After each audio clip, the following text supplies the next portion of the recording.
that I hit this record. That way, all of those individuals that decided I don't need to know how to set up systems and unsabotage my organization, they'll be coming back to YouTube to watch this, and they'll be like, "Oh man, I should have came to that one live so I could ask questions." There you go. They're all going to be amazing, I'm sure. Yes, they will be. They always are. All right. Well, the clock is ticking. I think people may still be trickling in just a Mhm. bit. We've got the recording started. Stacy, if you want to give Sure. more of an introduction of all the things you do, that would be great as well, because you do a lot. And then I I know do. you mentioned that you have some slides. Potentially, if you wanted to bring that up, we can make sure you can share your screen. But otherwise, the floor is yours. Oh, thank you. Well, hello, everybody. I am Stacy Raske. I've been an entrepreneur for over a decade. I have multiple companies. And the one thing that is the core of everything that you do with regard to improving profit is understanding that profit has nothing to do with money. All of your profit leaks come from where you're hemorrhaging time and energy.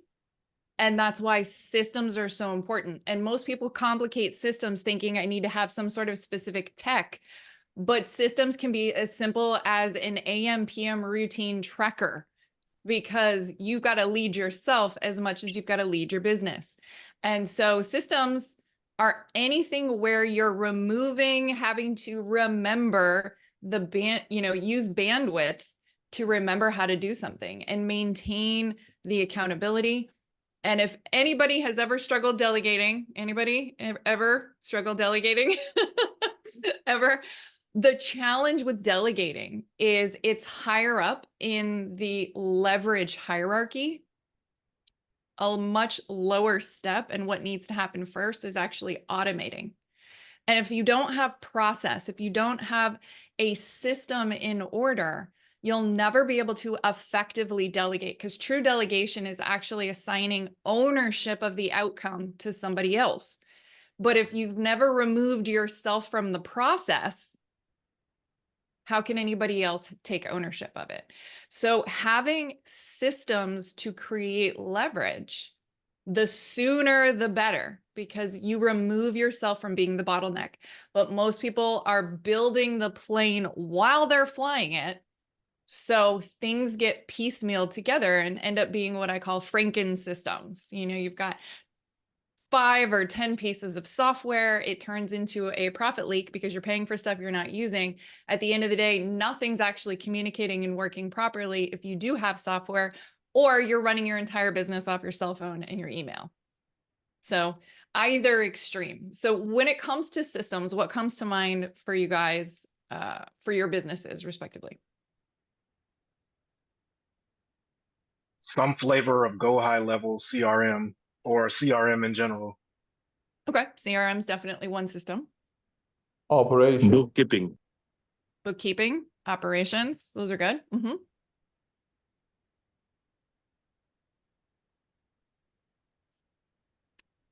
Having some sort of a planner.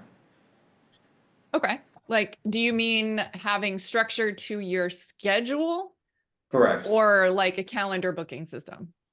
Yeah, you're right. More of like a calendar booking system, so you don't Sure. have to like start playing things like every single day. You can just plan out a month that you know exactly what needs to be done. Okay. Well, that would be the schedule versus a booking system would be send somebody the link so they can schedule time on your calendar and you've got that structured availability. All right, that makes sense. Yeah. Both are super important. Both are super important. Anybody else have any other systems that come to mind? Hiring. Hiring? Mhm. Yep, 100%. Anything else?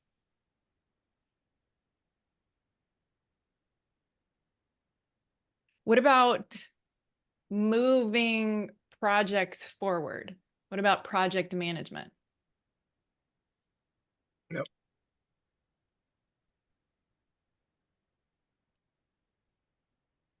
Now, for any of you, yeah, Monday, that's a great Monday, Asana, Infinity, ClickUp, kind of any of those project management tools. Absolutely.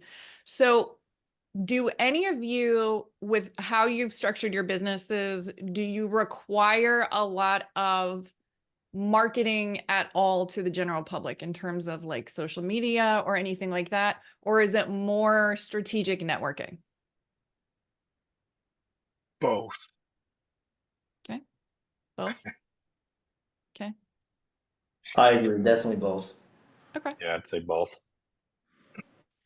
What about systems around both of those? Have you guys thought about that?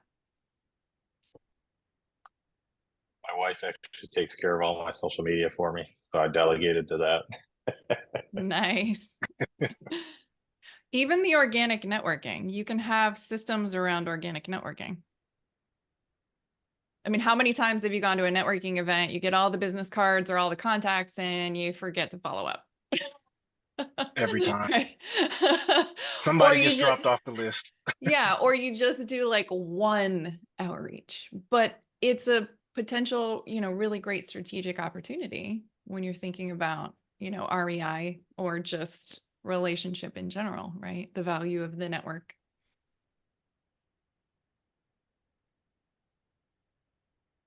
Any others? Anywhere else? What about automating onboarding with clients, automating offer delivery, automating training your team, an onboarding team? There's so many places where you can create leverage, which leverage is just better results with less effort. So I put it in the context of one-to-many. Anything you are doing more than once, the same task, is one of those time and energy drains, which undermines profit, because the best use of your time as the business owner is being the vision driver, moving the needle forward. And most of the time, whether it's solopreneur or you have a team, the best thing you can do is revenue generating activities. But anything that you're doing more than once repetitively that's not revenue generating means it is directly impacting your profit. But you can automate a lot of things that you might not even think about automating. So I introduced Mel to this one, was the organic networking, where you're actually meeting people and swapping contact info. You can actually automate that process, automate the connections, and automate the follow-up.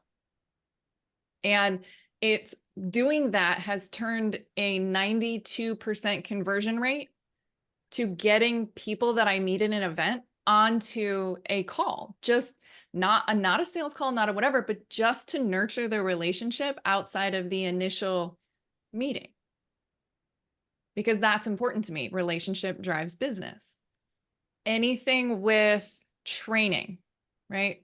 When you're doing things and you know how you like things done, just start recording it. Start banking these videos, because that starts turning into this asset where you don't have to waste the time training people. How many times have you delayed hiring because you're like, oh my God, I can't even imagine. I got to take the time. I got to slow down. I got to train them. Then I'm just like, oh, whatever, I'll just do it myself. And then you just talk yourself out of getting help, because the idea of actually properly training somebody is exhausting and you're already in overwhelm. So the sooner So, you're creating systems, the better. all right. So, Naeem has a question, and then I know Melissa is asking, tell us more about the networking systems, like I guess that process in general, and how you think that could work. So, Naeem, you Yeah. got your hand up? Yeah, I have a question regarding hiring. How do you hire? What is the whole process of hiring? Yeah, absolutely. So my 5-step automated process is focusing on all of the important pre-qualifiers. So pretty much any industry, you want to have 5 to 6 steps.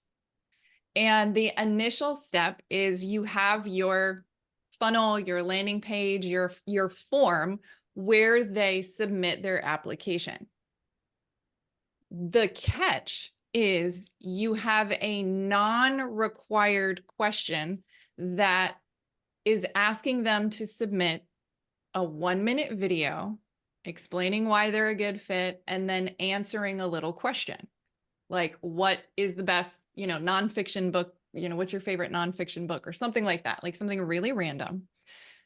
That in itself gives you a lot of information in filtering through the wrong people coming into your organization.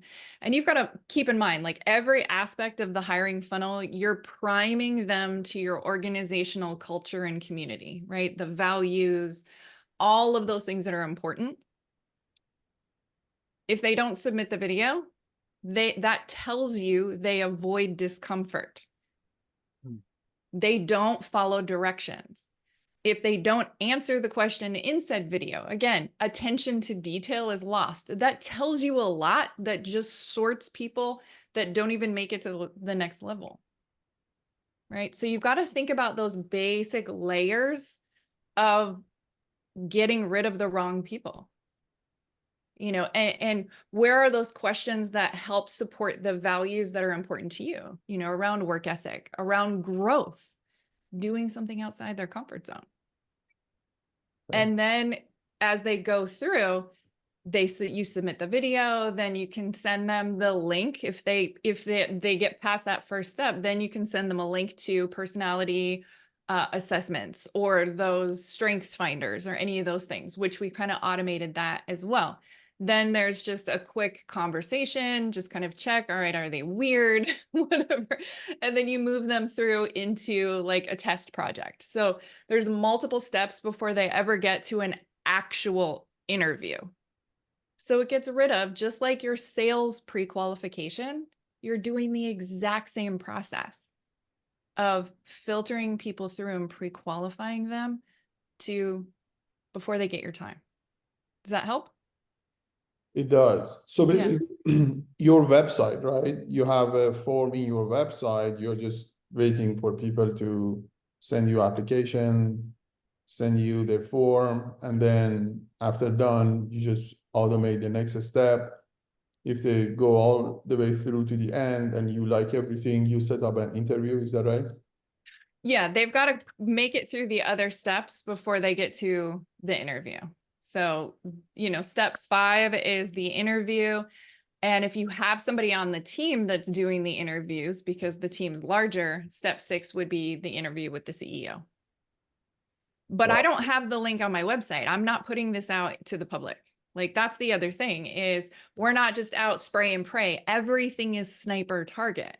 So that link is only available to very specific people, whether it's from a direct invitation or a referral, or it's off of, I put an employment listing out, right? That's where they get access to it.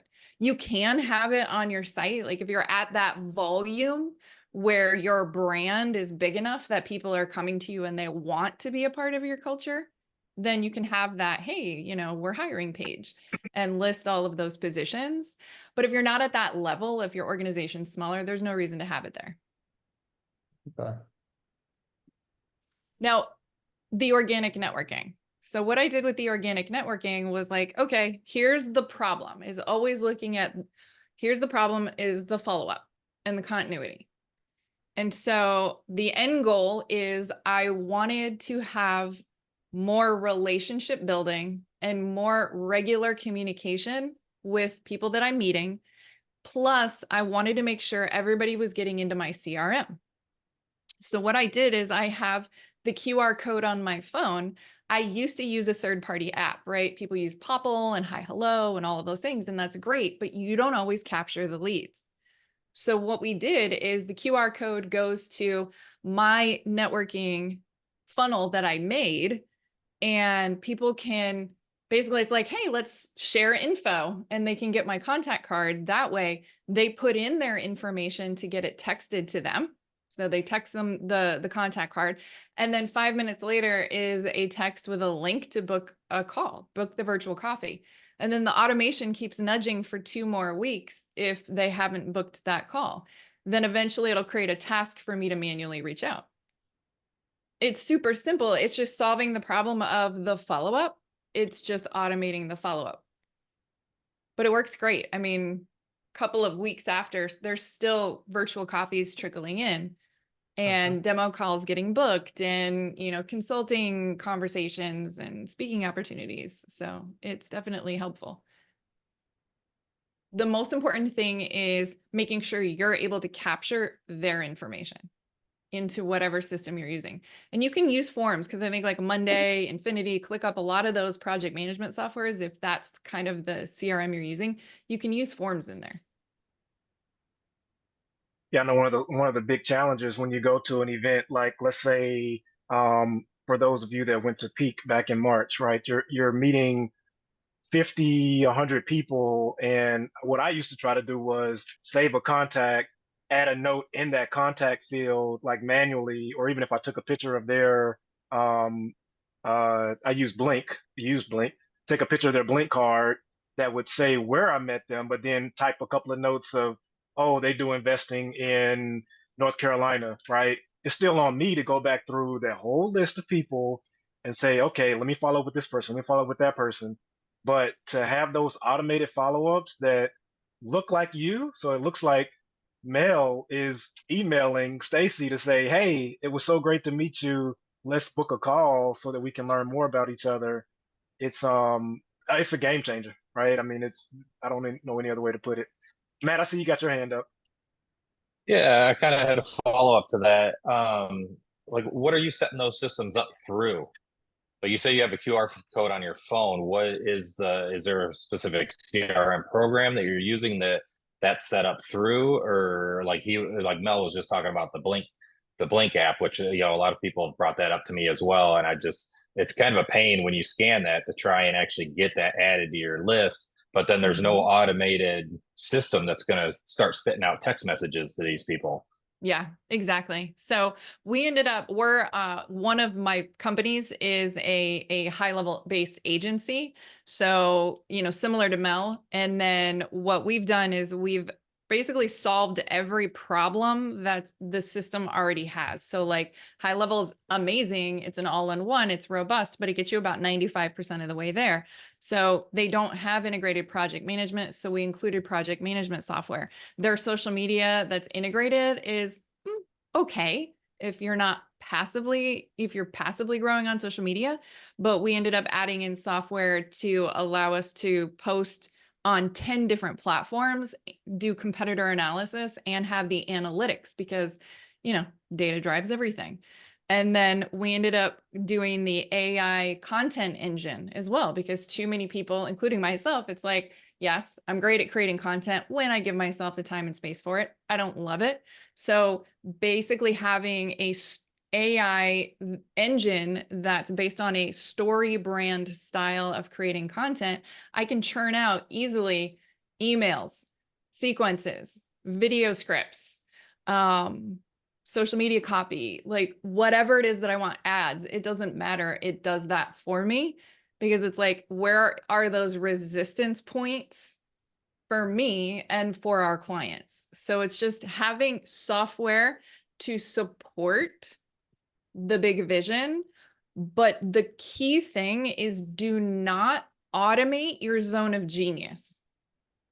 So keep that in mind. The things that you are amazing at, that energize you, that feel effortless, too many people actually outsource, delegate, or automate that piece, and it actually will impact the bottom line. So you've got to be mindful where it makes sense to have systems and automations and where it doesn't. So like for us on the system side with providing tech support, we have a custom AI bot that we created to provide tech support to our people. Like, hey, you know, so they don't have to go searching for it. Like our little chat widget's in there and we call her Flowy and, you know, they can ask the questions on how to do something if they need that tech support.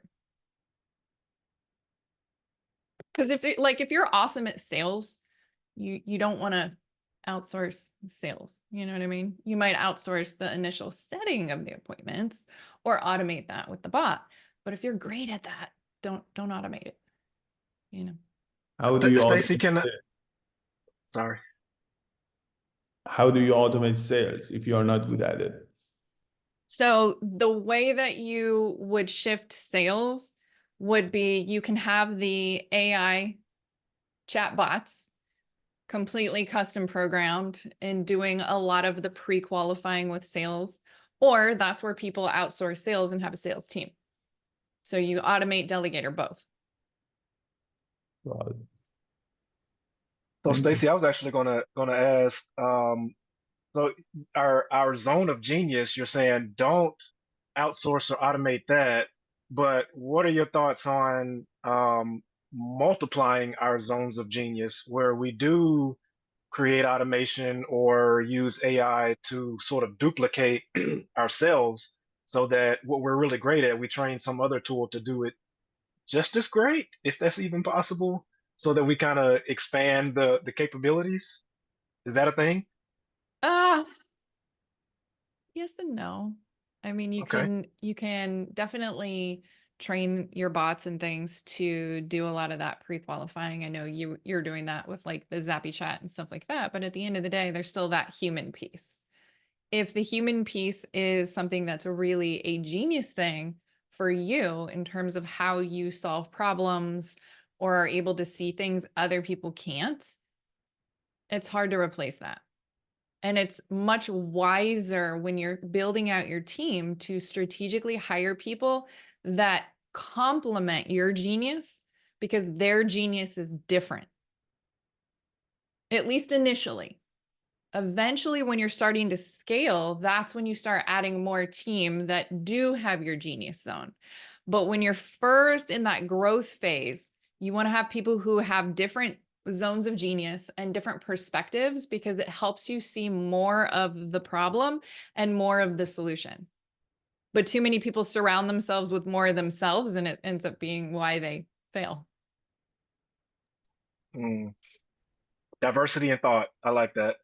Yeah. Yeah. So Melissa asked, did you hire an engineer to build this out for you, or did you leverage another AI system like ChatGPT 4.0?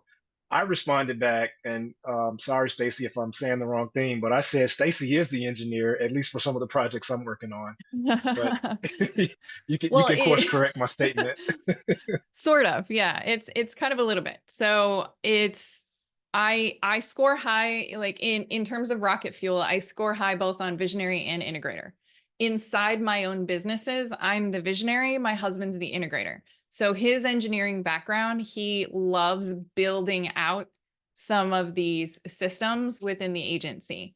So I get to kind of meet with clients and plan and strategize and kind of basically come up with the big picture.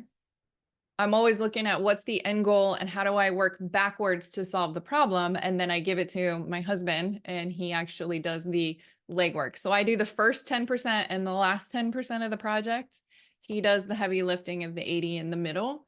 And we have some team and stuff that we outsource. But yeah, that's what we did for Mel. Like Mel and I, we met, we went through, here's what to do. Here's the whole big vision, all the stuff, passed it off to Jeff. He kind of figured all the things out. Some of it was stuff we were already doing, but how do we adjust it to exactly what Mel needed? And yeah, we kind of got it all pulled together. But a lot of it's basing it off of too, like the self-leadership aspect, right? Where can we give you back the most important resource that you have, which is energy? Physical, mental, emotional, spiritual, financial, social, occupational energy.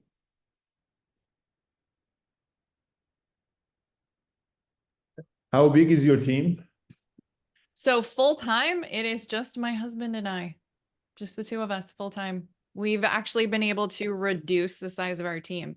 So when I had my, for my consulting and coaching and advising leg of our business, we had very big programs and we had a large team. We had other coaches and all of that stuff. And by implementing a lot of these systems and leverage points, I was able to eliminate unnecessary expenses around team because that's a high overhead. And for most team, they're actually just a cost and not necessarily an asset. Some were assets because they were bringing in sales, or some were assets because they were giving us back more time. But there's a lot of team that really, the cost is far higher than the benefit. And so being able to automate our businesses respectively to where I'm only in each 2 to 3 hours a week, that's awesome because they get to spend more time on the businesses, doing the vision driving, developing the projects, the relationships, stuff like that. It's all creating leverage for your legacy. Which avenue do you get the most number of your clients from? It depends on what it's for. So the best clients are always that really quick, warm to hot because it's direct interaction.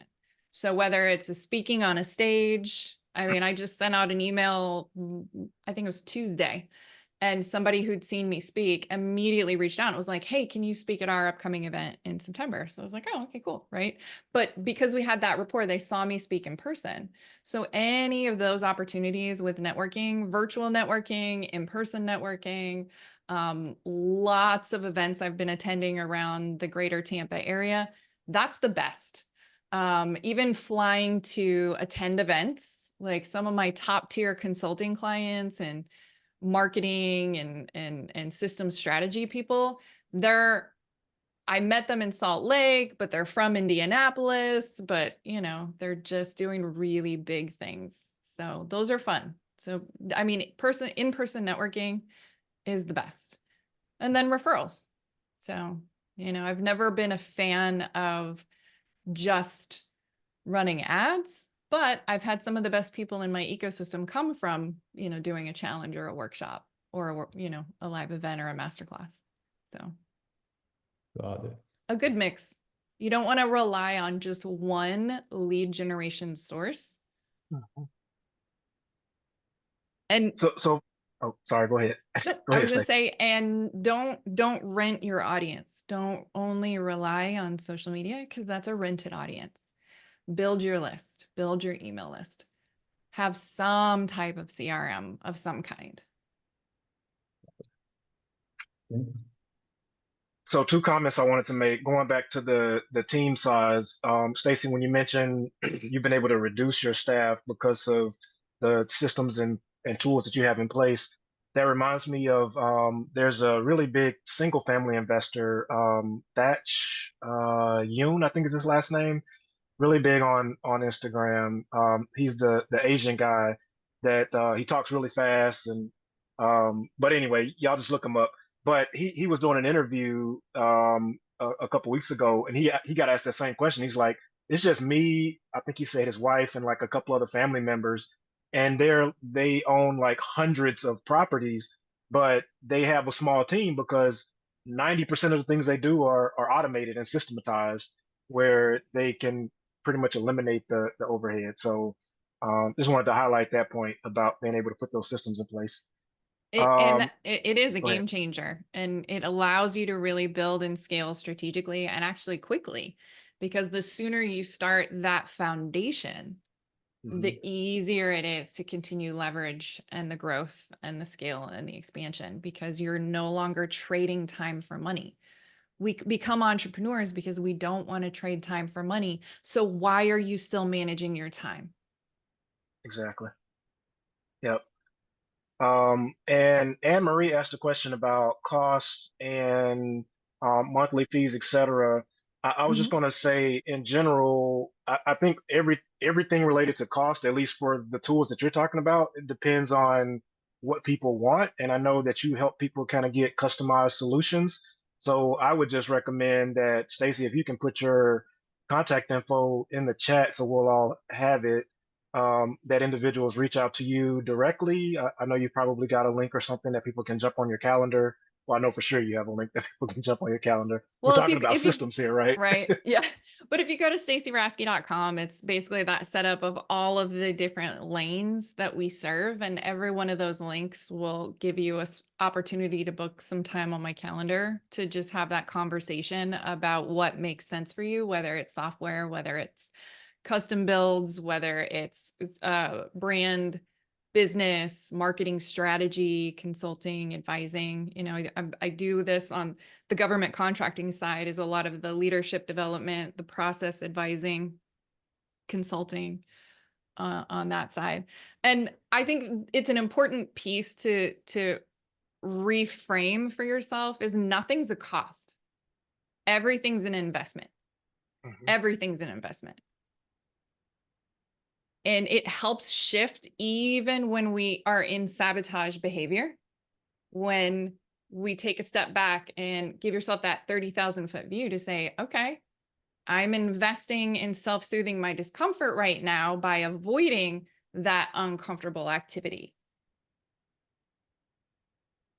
Oh, okay. Which means I'm not investing in my goals and vision driving.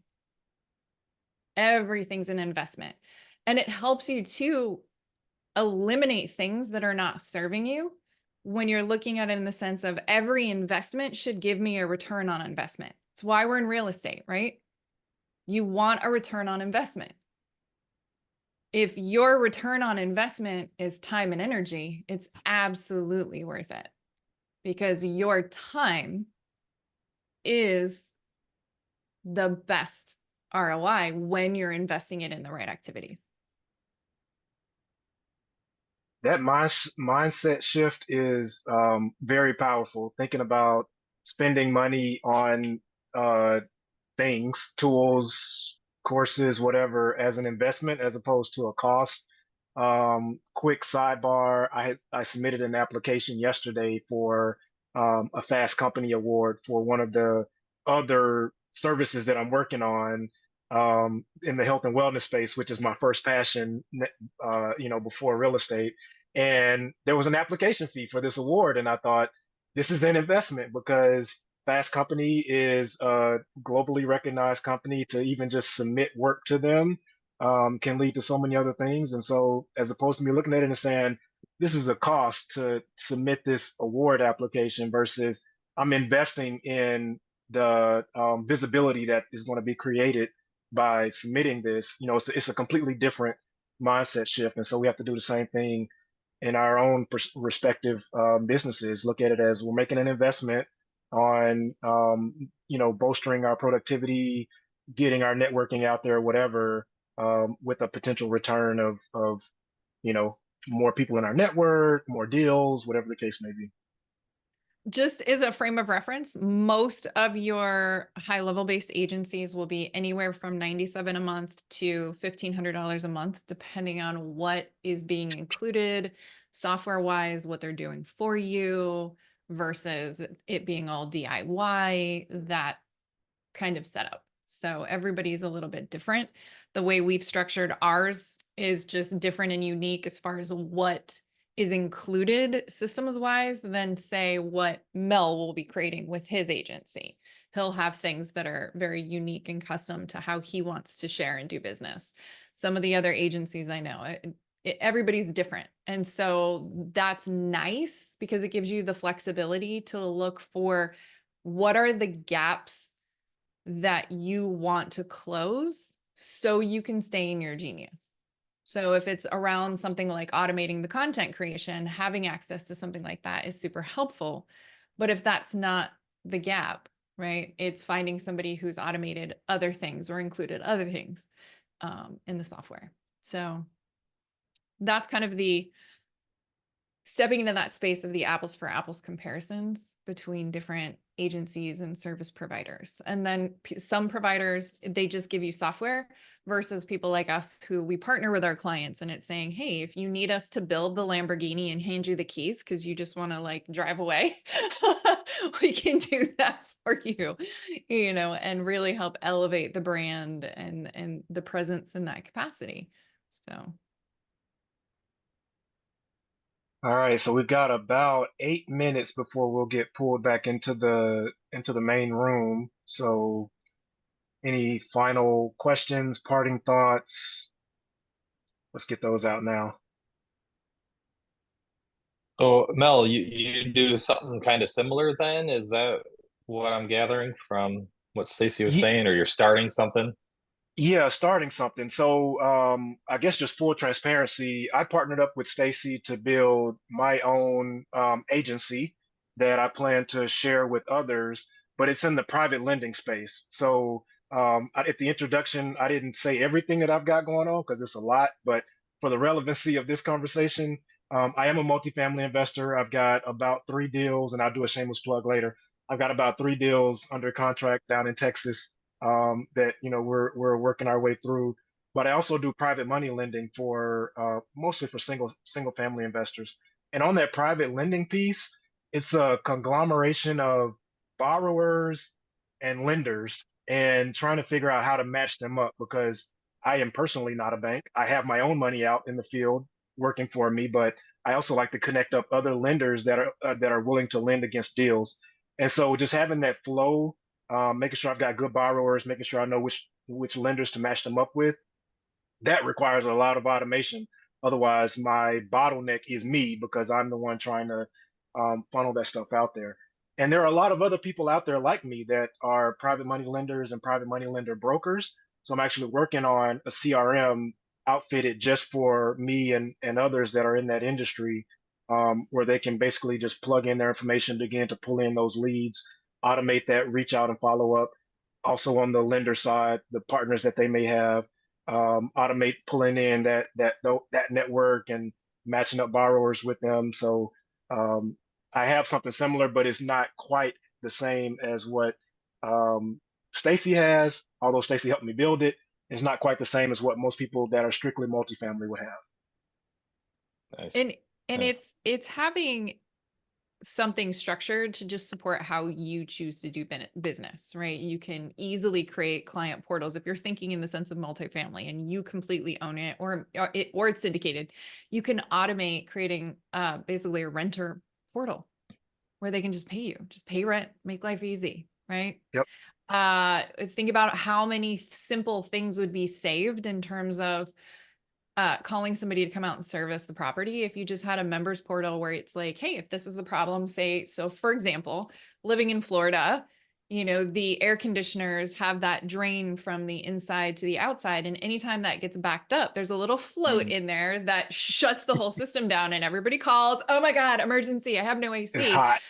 It's hot as Satan's ball sack out there. And it is basically a simple, tiny thing. All they needed to do was just connect a wet dry vac to the tube, and it takes 5 minutes to fix. But those little tiny things you can empower your tenants to address, right? In terms of that liability aspect. So there's a lot of different things as well if you're thinking about building your personal brand, as far as having that speaker funnel. If you're wanting to have ebooks or write your book and do the bestseller book launch, things like that. So it's really going bigger than just a single lane, because most of us are multi-passionate. So there's more things that we want to do. So having the right systems in place that actually grow and scale with you, grow and scale with your team, with your brand, with your businesses, and being able to think outside the box, because there's a lot of those things most people don't even think about, like, or you're just like, man, I wish I had a payment portal or somewhere people could go. But when you're only thinking about the portal, if you start going and looking for those services, a lot of those are really expensive because it's managed by a management company. So there's a lot you can have for yourself and be in control of that and be in control of the expenses. Oh, you mentioned Florida. Are you in the Tampa area? Is that where you I said you am were from? Tampa. Tampa. Okay, yeah, I'm just south of you, Cape Coral, Fort Myers. Nice. Yeah. So you said you guys hold events and stuff like that up in Tampa?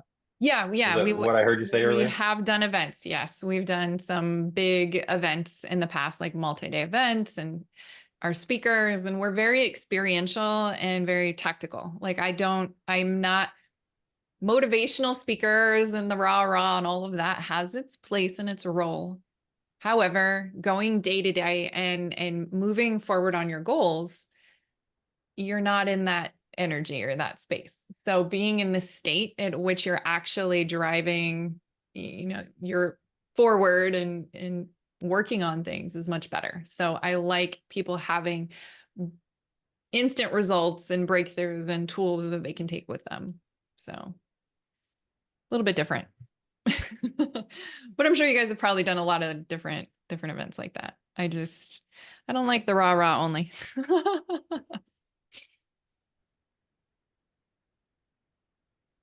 Any Yeah, other I would just say questions? that's one thing that I really appreciate about you, Stacy, is that you drop those rah nuggets in there. I don't even know if you realize it sometimes, but you'll drop those in there. But then you also give us these like concrete. You should just like the optional video response to an application. It's like, duh, make it optional. See what they do, and that Yeah. in and of itself is a test. So you give those like nuggets of really operational tactical items, but then you also give a lot of not a lot, but you drop those rah items in there, and so I like that balance that comes from you. Thank you. Yeah, it is. It's looking at where can you pre-qualify people or just things like that, very tactical and strategic things moving forward, and then understanding the concept behind it. And so kind of wrapping up just the takeaway in the last minute is just remembering every battle you're fighting in your business or your life is a reflection of the war you're waging against yourself. That's why success is such an inside job, where this self-leadership and self-mastery is key to sustainable success. Because everything external is just a symptom. And so most of the time, people are throwing money at problems and band-aiding symptoms without ever getting to the root. And the root is usually boundaries and control. And that's 100% from being in a stress state. It activates your survival brain. And if you don't know how to turn off your survival brain, which you can do in as little as 10 seconds, it'll always be the source of sabotage instead of success. So systems help you create that leverage to reduce the stress. Game changer. There you go. There's your rah for the day. Thanks for all the info. Good. Appreciate it. I'm glad it was helpful. You're welcome.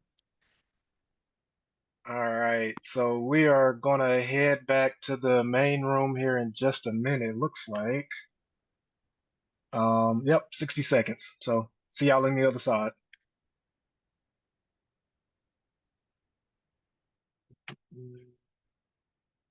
Room. All right, you should have an option to leave the room, otherwise it'll kick you out here in just a minute.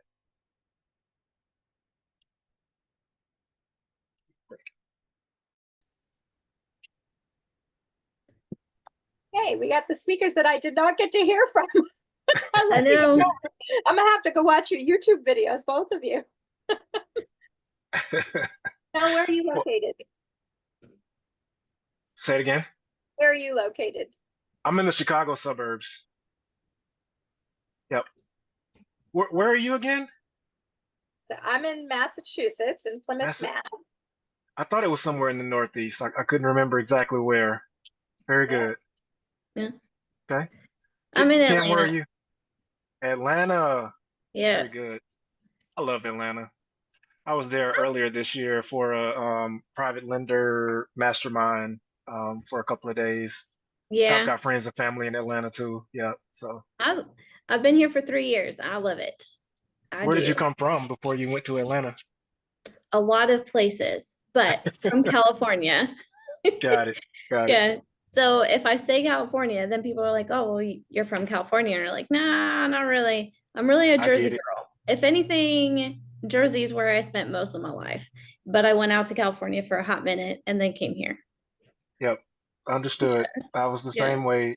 People say, where are you from? And I say, well, I moved from North Carolina. I mean, I've been in Illinois now for almost 10 years, but moved from North Carolina. Oh, if you're from the Carolinas, no. from Mississippi. You got to backtrace the steps, right? What is calling you to Chicago though?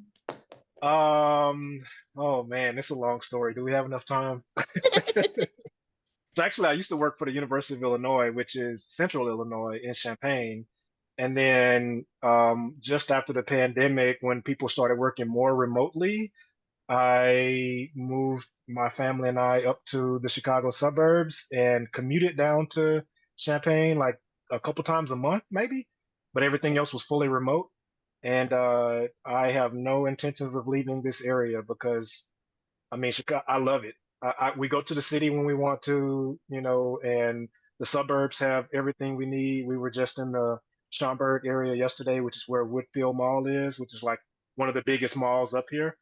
Okay. Um, and it's like we're living a dream. It's not 130. Um, Winters are nice, but it's not like negative 100. So we got this nice balance up here in the Chicagoland area. All right. So in my head, like Chicago is you don't go outside after like, November. know. November to March, you just live inside. Is that not true? I mean, you can if you want to. You could say that about the summertime, right? You can say, "Oh my gosh, it's 95 outside. I got to stay inside." If you have that mentality, you will never go outside. So wintertime comes, we've learned that we've got all our gear. Yeah. If it's enough snow on the ground, me and the kids, we're going sledding. We're going to find a good hill to hop on a little board and slide down. We're going to build our snowman, and then when it all thaws out, we'll be outside looking at all the pretty trees that bloom flowers, right? I mean, it's like you just got to enjoy what you got. See, and I'm only interested in snow if I go and pay for it for half a second and then I'm out. I'm done. I love Atlanta. We had one snow. We had one snow in the short time that I have lived here, and it was gone by noon. It was amazing. Oh wow, yeah, no, I don't know the how snow Stacey sticks feels around. about it, but she's down in Florida. Oh yeah. I mean, it's funny because Pennsylvania was far worse. Like I lived there for 16 years. I'm not from there. I'm originally from Chicago. But Pennsylvania, I got way Wait, colder what? there. There Stacey, you we go. never We had. talked about that. No, We we talked about didn't. that. Yeah, we did. Oh, But okay, that was all so right, long ago. So much has happened since then. true. But like in Alaska and even Salt Lake City, I never really got that cold, because it's dry, it's not windy, it's sunny out. And then southwestern Pennsylvania, it's gray, windy, driving rain. It was just miserable cold. Yes. So yes, now Florida, I'm like, no, I'm good. Anything under like 80 degrees, I'm like, no. I don't even get in the water till the water is 80 degrees. Right now, the water is like 92. It's nice. There you go. Yeah. It's like bath water. Natural sauna. Yeah. So nice. So nice. Wow. So what got you into investing in real estate? Well, I personally have always wanted to invest, and the reason I named my company was because our largest investment was on Star Lily Street, and so my business is called Star Lily Investments because it was our largest investment and our largest return. We bought a house for 900,000 in California, and within 3 years, I sold it for 1.2. So. So building that equity and had a return. So that's why I called my business Star Lily Investments. Star Lily Investments is not bought any property yet, but multifamily syndication has been, it's enlightening. It's been challenging, disappointing in some ways. So capital raising has been, I guess my focus, just because I'm around high net worth individuals that make it an easy target. But I haven't seen the benefits yet. So I'm waiting for the benefits to happen before I can sell more multifamily syndication. And that's just me. Gotcha. It does take time. It is definitely not a quick business. So sometimes people come into this business thinking that they're going to get rich and they're going to do 1 or 2 deals and it's going to replace the income from the JOB. And, there's there's so many partners that you usually need to get these deals across the finish line and implement the business plan, that by the time you slice up the pie, even if you get a couple of deals, you're not making enough money for a lot of cases to be able to, put the JOB right away. Yeah. I mean, my issue right now is just on the LP side. I haven't seen my benefits on the LP side, so I'm waiting on some benefits from that before I can sell more to other people, especially because it is so relationship based. These are people that I know and know well and know have good money, so I don't want to put them or their finances or something in something I'm not 100% behind too. Yeah, that's so frustrating. Yep. Yeah. If only MFCP could have a better accountant, that's all Let's not go down that dark path. Yeah. I am on MFCP's hey, hi. Hi, hello. Hi, how's it going? And they're Still like, here. yeah, but that's, it's what I signed up for. And you had to agree to, if you walked away with nothing, you would be okay too. So every real estate is an investment, but it's also a risk. Just like the house in California. What if it didn't, hold out? So, but even my house that I own right now, we bought it for 7, and if I sold it right now, it'd be 1.2. So I know real estate is still the best investment. It's just, I don't know if multifamily syndication until I get my taxes. Once we can actually see the full weight, then I'll be, I guess, more on board. But that's just me. I'm just being honest. Yeah, no, that's good. And those are great opportunities to create that leverage with good systems where you can, keep and segment all of that information between the relationships, staying top of mind, staying active, and moving people through the deals, and even how you share, promote, and educate people on the opportunities. I would think too that it's not just, it's hard to make a blanket statement of whether or not multifamily works based on one investment opportunity. And just like, your residential deal could have gone south as well.